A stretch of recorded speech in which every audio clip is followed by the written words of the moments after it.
Dans cet exercice, on veut faire des calculs avec des nombres rationnels. On va commencer par le premier calcul. Dans le premier calcul, on doit additionner deux fractions. Là, il faut se rappeler simplement que quand on veut additionner deux fractions, il faut qu'elles soient au même dénominateur. Le dénominateur, c'est le nombre qui est en bas.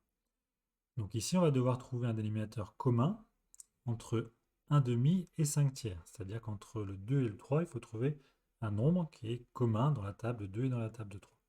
Ici, on peut choisir 6. C'est-à-dire qu'ici, on va faire 2 fois 3, ça donnera 6.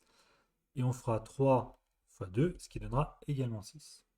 Par contre, ce qu'il faut se rappeler, c'est que dès qu'on multiplie le dénominateur d'une fraction par un nombre, il faut immédiatement multiplier également le numérateur, donc la première par 3, et la deuxième par 2.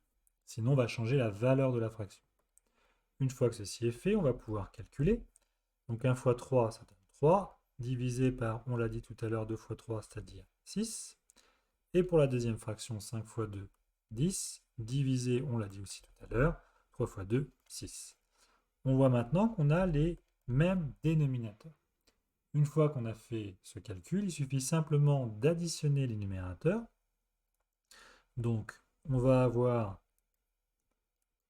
3 plus 10 au numérateur, et on va garder le dénominateur commun, c'est-à-dire 6. Donc, il nous reste simplement à faire le calcul. 3 plus 10, 13, divisé par 6, on a fini le calcul. On continue avec la deuxième. Donc ici, on a une soustraction. Même chose que tout à l'heure, quand on a une soustraction entre deux fractions, il faut qu'elles soient au même dénominateur. Donc on va chercher un dénominateur commun entre 7 et 4. Si on regarde les tables de 7 et de 4, on va trouver un dénominateur commun qui va être 28. Ce qui veut dire que je vais multiplier la première par 4, 7 fois 4, 28. Mais comme je viens de multiplier le dénominateur, je vais immédiatement multiplier le numérateur.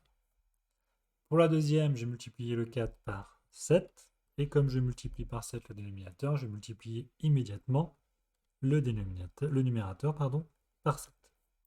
Une fois que j'ai fait ça, je vais pouvoir faire les calculs. Donc je vais avoir b qui va être égal à 4 fois 4, 16, divisé par 7 fois 4, 28, c'est ce qu'on voulait, moins 3 fois 7, c'est-à-dire 21, divisé par 4 fois 7, c'est ce qu'on voulait, 28.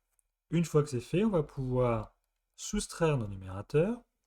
Donc, on va avoir 16 moins 21 et on garde le dénominateur qui est commun, 28. Une fois qu'on a fait ça, on peut faire le calcul. 16 moins 21 qui donne moins 5 et qui sera toujours divisé par 28. On va donc passer maintenant à la troisième. Pour la deuxième, on a une multiplication. Lorsqu'on a une multiplication, on n'a pas besoin d'avoir les mêmes dénominateurs. On peut directement faire la multiplication. Donc ici, on va avoir directement 7 multiplié par 2 qui va être divisé par 4 multiplié par 9. On peut faire le calcul. 7 fois 2, 14. 4 fois 9, 36. Sauf qu'on remarque qu'on peut simplifier. Pourquoi on peut simplifier? Parce que 14, c'est 7 multiplié par 2. Et 36, c'est 18 multiplié par 2. Et je vous rappelle que quand on a un nombre qui est commun au numérateur et au dénominateur, on peut les enlever. Et il va donc rester 7 divisé par 18. On a fait la simplification. Petite remarque, cette simplification, on aurait pu la faire dès la multiplication, c'est-à-dire ce moment-là, en décomposant le nombre 4 en 2 fois 2 et en faisant la simplification.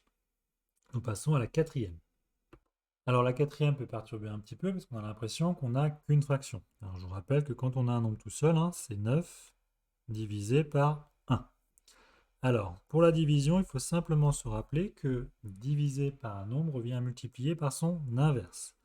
Donc 12 cinquièmes divisé par 9 unièmes, ça revient à faire 12 cinquièmes multiplié par l'inverse de 9 sur 1, c'est-à-dire 1 sur 9.